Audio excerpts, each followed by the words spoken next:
Meus irmãos, paz do Senhor Jesus, tudo bem com vocês? Comigo tudo bem. Meu nome é Matheus Soares, eu faço parte do quadro de professores do canal Bíblia para o Cotidiano.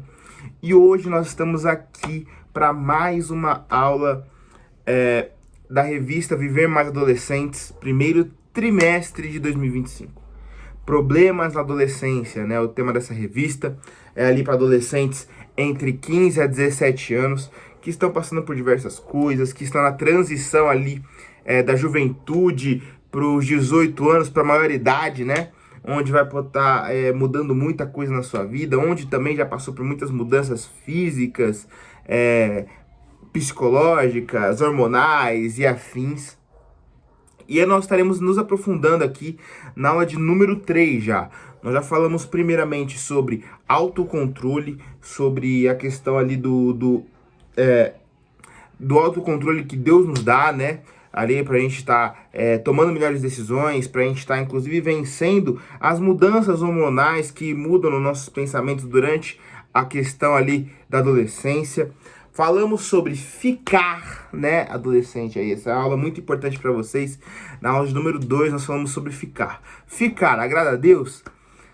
Vai na aula de número 2 que nós explicaremos para vocês. Mas de antemão, deixar bem claro que ficar não agrada a Deus, né?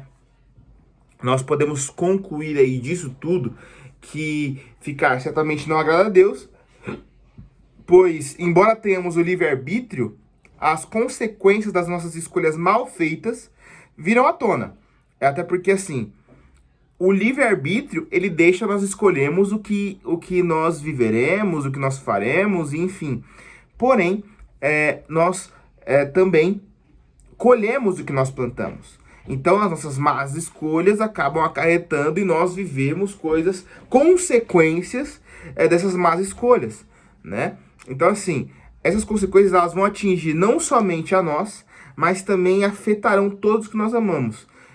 Então, que nós estejamos dispostos a não nos conformar com esse padrão do mundo, que é o ficar, né?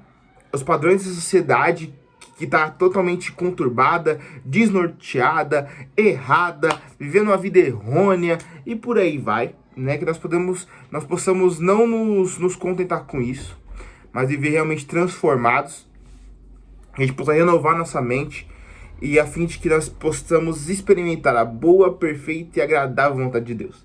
Meu pastor, recentemente, ele falou que o atalho, ele muitas vezes nos leva para o fim da linha. Mas só que o meio a gente sofre, entendeu? O atalho muitas vezes vai nos levar para um lugar ruim. Então, assim, não pegue atalhos. Viva a vida que Deus tem para você. Não pegue atalhos, viva apenas aquilo que o Senhor Jesus preparou para você. Pois dessa maneira nós poderemos viver o melhor dele para nós, tá? Que nós possamos entender isso, renovando a nossa mente, mudando o nosso pensamento e vivendo o melhor de Deus para nós. Já a terceira aula, ela vai falar um pouquinho mais aí sobre uma questão que está na cabeça de muito adolescente, como dúvida, quer entender melhor, quer saber o que significa, quer saber como fazer, o que não fazer, como acertar, como não errar e afins. Que é o quê? Namoro cristão. É possível? Vamos ver, a gente vai ler sobre isso, vamos tentar entender aí se a questão do namoro cristão é possível. Por que namoro cristão é possível? Porque, gente, na Bíblia não se fala sobre a palavra namoro, né? Não é citado essa prática. Então, assim, a gente tem que entender também um contexto. Nós temos que entender também, e aí, como é que é possível viver e tudo mais. Então, assim, primeiramente, sim, mas o ponto é o seguinte: o que a Bíblia nos dá para ter um relacionamento saudável, um relacionamento decente e tal, para que não seja um relacionamento segundo os padrões do mundo, mas segundo os padrões de Deus, né? Vamos estar sabendo, vamos estar nos aprofundando nisso, para estar falando sobre isso, né? Inclusive sobre adolescência também. Eu já peço licença para todos vocês aqui, pois eu irei opinar também nessa aula, darei meu ponto de vista como cristão, como estudioso, tendo também passado pelas minhas experiências, né? Que não são muitas, até porque eu sou muito jovem ainda, porém, né, tenho algumas experiências, então vou estar aqui me posicionando, me colocando aqui também diante de vocês, explicando um pouco sobre as minhas experiências relacionadas a namoro. Então a gente vai estar aí estreitando alguns laços falando sobre esse tema, né? A base bíblica do tema ela vai se encontrar ali em 1 Tessalonicenses 4 e vai do 1 ao 8, tá? Pode ler lá e aí buscar isso aí. Inclusive, o primeiro capítulo de 1 Tessalonicenses 4 é o tema, é o versículo chave dessa aula. Finalmente, irmãos, vos rogamos e exortamos no Senhor Jesus que assim andai, para que continueis a progredir cada vez mais. Assim andai. Como quer dizer assim andai? No caminho direito, tudo mais, tá? O objetivo dessa lição, qual que é? Conhecer as orientações bíblicas para um relacionamento de acordo com a vontade de Deus. Você quer namorar? De acordo com a vontade de Deus, seguindo os preceitos do qual a Bíblia nos passa, nos mostra e nos molda. E aí sim, namore e viva plenamente aquilo que Deus tiver para você referente e ligado a este namoro. O ponto de partida, né? Deus criou o homem à sua imagem e semelhança, como é dito lá em Gênesis 1, 26. E deu a ele a companheira, para que ela se apegasse e amasse ele, sendo os dois uma só carne, como é dito em Gênesis 2, 24. E deixará o homem, seu pai e sua mãe e tal, se juntará a mulher, sendo uma só carne. Devemos entender que, como o Criador, ele nos fez seres racionais, e a adolescência é a fase que os meninos e as meninas interagem bastante, né? É normal que eles experimentem o despertar de atrações e sentimentos que antes eram desconhecidos, né? Não havia um conhecimento disso. Apesar disso, o adolescente ainda não atingiu a maturidade plena. E aí ele precisa contar com a orientação dos pais, parentes e educadores, a fim de que façam boas escolhas, né? E aí este é o momento também de ensiná-los sobre o namoro na perspectiva cristã, na perspectiva da Bíblia, né? Não é só, namorar é beijinho, não. Perspectiva da Bíblia. Por quê? Porque é necessário uma pessoa pensar plenamente antes de engatar num relacionamento. E aí eu vou também falar sobre isso, mas já eu chego nessa parte. Embora possa parecer difícil ensinar os padrões de Deus para os adolescentes, né, que vivem imersos em uma cultura, em uma sociedade que prega a liberdade e a falta desses limites sexual e relacional entre as pessoas, precisamos levá-los ao entendimento da vontade de Deus, que é boa, perfeita e agradável. Como é dito em Romanos 12, 2, né? Mesmo não se referindo diretamente ao namoro, as escrituras nos apresentam as orientações do Criador para o relacionamento amoroso entre duas pessoas. Lá em 1 Tessalonicenses 4, do 1 ao 7, vai falar sobre isso. E aí, como é que nós podemos fazer a introdução desse tema, pessoal? Na adolescência, meninos e meninas começam a despertar interesses físicos por outras pessoas, nessa mesma faixa etária normalmente, né, da mesma faixa etária ali. Pois nessa fase, os adolescentes são marcados por novas descobertas e novos interesses físicos, hormonais e afins, né? Esse é um período, né, de mudanças emocionais, biológicas, psicológicas e sociais, né? São muitas mudanças. E como nesse momento podem surgir essas paixões avassaladoras, daquelas que fazem qualquer um perder a cabeça e tudo mais, é necessário, não é nem bom, é necessário buscar toda a sabedoria possível e direção de Deus, né? E assim, Deus ele nos deixou em sua palavra essa direção, essa sabedoria, para que a gente possa passar pela adolescência sem maiores turbulências. Então vamos entender um pouco mais sobre esse assunto, né? Vamos mergulhar mais nesse assunto. Vamos entender, namoro e tal. Gente, eu vou aqui, de antemão, deixar a minha opinião. Eu não concordo que um namoro possa acontecer entre adolescentes. Por quê, Matheus? Você tem preconceito com adolescente, tal, pode ter cabeça, blá, blá, blá, blá. Gente, não é só isso. Eu entendo da seguinte forma. Um namoro, ele tem que ter um foco em casar. Ninguém começa a namorar porque quer dar uns beijinhos só. E se começa, tá errado. A intenção do namoro é o casamento. O ponto é o seguinte, um adolescente, no auge da sua adolescência, não vai acabar casando. Ou se for, gente, existem exceções, claro. Porém, nós devemos entender o seguinte. O adolescente, o homem, o menino, trabalha. Entendeu? Ele tem como manter um relacionamento com alguém. Você entende o peso que é isso? Né? Agora o peso espiritual. Orar um pelo outro. Buscar isso em Deus. Buscar o propósito alinhado em Deus. Tem isso. Entendeu? Tem essa estrutura espiritual para isso. Claro, gente. Por exemplo, comigo, todas as coisas aconteceram comigo muito jovem. Muito novo. Eu tenho só 23 anos hoje. Então, assim, e aí? Sabe?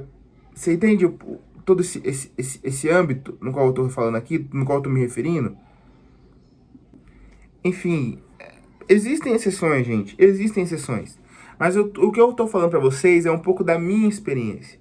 Porque eu, quando tive relacionamentos na minha adolescência, hoje eu olho pra trás e falo, cara, foram relacionamentos imaturos, relacionamentos que me trouxeram marcas, me trouxeram cicatrizes, de forma que não precisavam, porque não precisava passar por aquilo naquela época. Você entende? Então, assim, se possível evitar, evite. No meu ponto de vista. Agora, poxa, se você entendeu em Deus, se você vê que o adolescente que você acompanha, por exemplo, se você é adolescente com cabeça, adolescente que está alicerçado espiritualmente, um adolescente que consegue manter o namoro financeiramente, emocionalmente, enfim, possa... Aí beleza, existem exceções conforme eu falei, mas eu pessoalmente não concordo. Mas vamos entrar na aula, vamos ver o que a aula vai falar. E aí, gente, cada um com a sua opinião, cada um pode se moldar no que entende. E aí nós podemos, sem problema nenhum, aqui discutir nos comentários, falar sobre e afins. Namoro também é coisa séria. Namoro é uma fase de conhecimento mútuo e serve tanto para que o rapaz quanto a moça avaliem se estão se relacionando com uma pessoa que atende às suas expectativas para um casamento. Você entende o peso do namoro? Também é coisa séria. Mas que você não tem nenhum compromisso firmado com essa pessoa no cartório, que é um casamento. O namoro é coisa séria porque você está conhecendo a pessoa. O namoro não é só, ai, tudo fofinho, beijinho, não. Não, é um momento para você observar muito aquela pessoa, para você abordar temas que você julga necessários e tudo mais, gente. Observando-se o comportamento da pessoa, o temperamento, as perspectivas dela, os sonhos, os projetos, um do outro, no caso, né, estão em sintonia com o que desejam para si mesmo e para a pessoa que não partilhar a vida. Até que a morte os separe, no caso, né? Porém, há algum tempo, o namoro tem sido corrompido por comportamentos sociais muito distantes daquele que Deus idealizou para a humanidade. O tempo em que nós vivemos, ele tem sido marcado por uma cultura hedonista.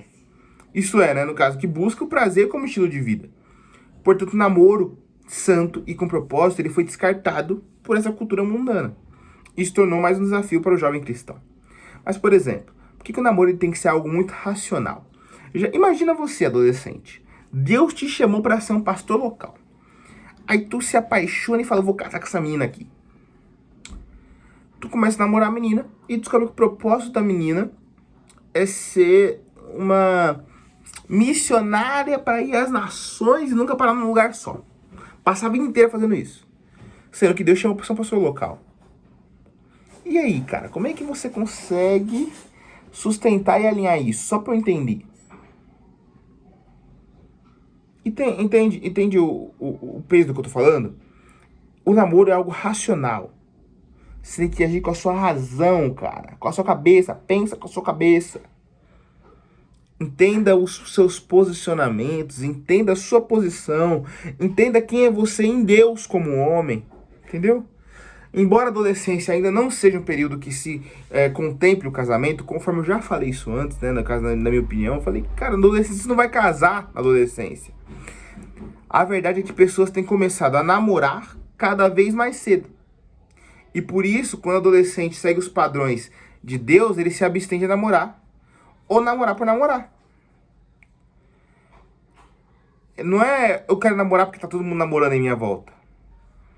É possível que passe por situações onde muitos vão duvidar ou até zombar da sua fé por conta do seu comportamento. Com certeza ouvirão a famosa frase: não tem nada a ver. É coisa de adolescente. Inclusive, eu já ouvi muitos crentes falando isso. É coisa de jovem, tá tudo bem, acontece, todo mundo passa por isso. E não tem que ser assim. A vida de um crente tem que ser buscando santidade. Só que assim, o crente em Jesus, ele deve sempre submeter todas as coisas a Deus, para saber qual que é a vontade de Deus. É vontade de Deus que você namore agora com aquela pessoa que está trocando mensagenzinha? Entende o peso, gente? Tá entendendo? Mas como que o adolescente ele pode discernir sobre algo tão sério? Em meio a muitas novidades e seduções desse mundo atual, como é que alguém pode deduzir a isso e discernir, né? A Bíblia diz que o homem natural não compreende as coisas do Espírito de Deus, porque lhe parecem loucura, mas o espiritual discerne bem tudo e ele de ninguém é discernido. Então, quando tiver dúvidas, procure escutar pessoas maduras, pessoas mais velhas que vocês, gente. As pessoas mais velhas têm muito a acrescentar em nossa vida. E quando eu falo mais velho, não tô falando pra você ir lá e a sua roda de amigos é a roda dos senhorzinhos que ficam jogando dama na praça. Não é isso. Mas, por exemplo, eu tenho muitos amigos que têm 10 anos a mais que eu. E eu aprendo muito com eles, cara. Eu tenho muitos amigos que são casados e eu sou solteiro. E eu aprendo muito com eles. Simplesmente porque eles me acrescentam na sabedoria deles, na maturidade deles. Entende? Então, assim, e procure essas pessoas, procure pessoas comprometidas com Deus que ajudem você nessas suas decisões e escolhas. Porque assim, gente, Provérbios 25:11 vai dizer: como maçãs de ouro em salva de prata, assim a palavra dita a seu tempo. Entenda o seguinte, gente. Os adolescentes hoje costumam se deixar influenciar pelos grupos que frequentam. Então pensa no grupo que você está frequentando. Tem um estudo que diz que nós somos a média das 5 pessoas com quem mais nos relacionamos. Vê com quem está se relacionando. Vê se a sua média é boa. Vê se a sua média vem do Senhor. Entendeu? Ponto 2. Aqui vai. Existe par ideal? Eu vou ler primeiro toda a parte aqui, nós iremos falar sobre, e eu vou opinar a minha visão sobre essa questão do existe par ideal. Quando se chega ao namoro, muitas vezes somos levados por impulsos e idealizações que nem sempre são o melhor para nós. Então, assim, o namoro nos leva a isso, né? E por isso é preciso que nós possamos atentar para alguns detalhes na hora da escolha, para evitar desapontamentos desnecessários para ambos envolvidos no relacionamento. Conforme eu falei, trazem marcas, gente. Trazem cicatrizes, enfim. Namorar envolve pessoas, famílias e principalmente sentimentos e emoções. Portanto, não é coisa banal. A palavra de Deus ela é rica em orientações para todas as situações da vida. E esta é só mais uma delas. Vamos rever algumas delas. Primeiro ponto. Comece procurando por alguém que esteja debaixo da mesma aliança espiritual que você. Que aceitou estar debaixo da autoridade de Jesus, no caso. Porque assim, jugo desigual é jugo desigual. E no meu ponto de vista, já aqui, deixando bem claro para vocês, não existe namoro evangelístico. Mateus, mas eu conheço um casal. É um caso em 1 milhão. Não leve isso ao pé da letra como uma regra, tá? B, segundo ponto, né? Leve em conta o relacionamento familiar. Observe como a pessoa que atraiu sua atenção convive com a própria família dela, né? Alguém que cumpre o bom papel de filho, provavelmente cumprirá também o bom papel de cônjuge. Tem uma coisa, cara, você vê aquele homem que é super agressivo, que tudo quer pegar forte no seu braço, que não sei o que, quer mostrar que é um machão. Cara, esse cara vai querer fazer isso dentro da sua casa. Enfim, deixa eu prosseguir. Ponto 3. Atente para a importância que a pessoa dá aos estudos e ao trabalho. Pois fazer aliança com esses preguiçosos é desperdício de tempo. E pode ser um grande motivo para sofrimento futuro. Poxa, o cara não gosta de trabalhar. O cara é isso, o cara é aquilo. Ou se não, por exemplo, poxa, o cara ganha bem. Mas só que é um preguiçoso, um fanfarrão. Ganha bem porque tá passando por cima dos outros. Cara, no futuro esse cara vai te fazer cansar. Agora, o cara ganha mal, mas só que é um trabalhador, busca algo melhor no futuro, tá? Cara, esse cara no futuro vai conseguir alcançar o que ele busca. Entenda isso. É simples. É razão, não emoção. Ponto 4. Busque alguém que possa somar com você. Ah, ele me completa. Então tá errado. Joga ele fora. Ele tem que somar contigo. Nós devemos ser completos em Deus. A pessoa que vem ser o nosso cônjuge já tem que nos somar. Que tem um bom caráter e um bom testemunho. Além de saber exercer a parceria.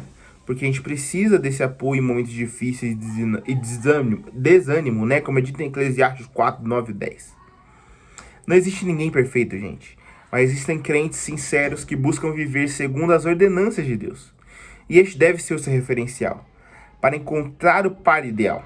Quem vê apenas a aparência de fato não vê o coração. Não desça o seu padrão, pois Deus não desce o dele. Ocupe-se das coisas de Deus e ele vai conceder o que você deseja no seu coração. Entenda uma coisa, gente. A minha visão, não existe um par ideal. Ai, Deus vai mandar um varão num cavalo branco que é um príncipe. Gente, não existe. Não existe. Deus não manda ninguém. Deus não vai falar assim, ó, o Mateus vai namorar a fulaninha vai namorar o fulaninho e por aí vai. Não. A Bíblia... Olha que a gente já leu isso aqui, né? Que a Bíblia vai nos dar orientações para todas as fases da nossa vida. Inclusive para nós escolhermos alguém. A Bíblia vai nos mostrar diversas vezes crivos que nós devemos ter antes de escolher uma pessoa para estar conosco. Então assim, é isso. A pessoa perfeita que é para estar conosco é aquela que cumpre todos os crivos que Deus colocou para nossas vidas nele. Alguém que esteja alinhado com o nosso propósito, enfim, são diversas questões.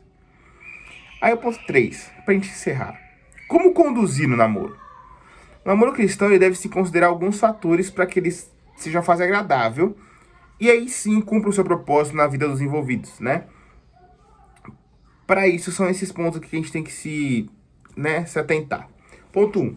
Tenha um namoro cristocêntrico, ou seja, no seu namoro o Cristo deve ser o centro do relacionamento e da vida de vocês. O seu namoro não pode ser o centro da sua vida, a sua prioridade máxima e afins. Muitas pessoas negligenciam a vida devocional e a frequência ao culto nessa fase, mas a palavra ensina diferente, porque ela fala, buscar primeiro o reino de Deus, como é dito em Mateus 6,33. Ponto 2. Só pra gente entender aqui, ó, ponto 2. Vamos lá, gente, ponto 2. Não se isole e não perca os benefícios de um convívio social e espiritual saudáveis. A vida não para quando você está namorando. Ah, eu tenho que focar 100% na pessoa. Não. Você tem seus amigos, você tem seus pastores, seus líderes, seus compromissos escolares ou de trabalho. Enfim, não se isole. Estabeleça, ponto 3, tá? Estabeleça limites para a intimidade física.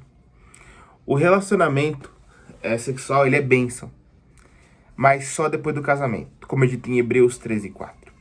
Lembre-se de que o coração é templo do Espírito Santo. Não suje ele com coisas fora do tempo. Não pule etapas. 4. Ouça seus pais, gente. Eles devem ser o primeiro a saber sobre o seu interesse por alguém. A experiência dos pais é muito valiosa. Seus pais te amam, ponto. Provérbios 1:8. Eu mesmo, homem, o meu exemplo é o seguinte, cara. Eu já decretei isso aqui. Porque assim, eu já me relacionei com uma pessoa que minha mãe não gostou. De cara minha mãe não gostou da pessoa. E eu tentei ir ainda um pouquinho mais a fundo e tal. Deu super errado, cara. Deu super errado, eu me frustrei muito e tal. Porque assim, minha mãe, cara, ela tem experiência, ela sabe, enfim e tal. Porque assim, é dar ouvido, né? Então assim, eu hoje, se a mãe não gostar de alguém, não vai haver relacionamento, cara. Se eu apresentar uma pessoa pra minha mãe, eu falar assim, Matheus, não gostei, não vai ter, eu vou cortar laços. Ah, vai me doer, mas não vai ter. A experiência deles são muito valiosas. Quinto ponto e último, assuma suas responsabilidades no namoro. Semeie no namoro e colha no casamento. Entenda o peso do que é teu namoro. Entenda isso, cara. Saiba até onde dá pra ir. Estabeleça limite abaixo do seu limite. Não coloque o limite no limite. Ah, como assim? É simples, gente. Eu confio em mim. Não, até aqui dá pra ir. Não. Se você acha que dá pra ir até um certo ponto, coloca abaixo. Pronto. Abaixo. Não avance sinal, gente. Esteja, sempre em alerta. Estar em alerta é isso. Tentar é para você anteceder um problema. O que nós podemos concluir com tudo isso, né?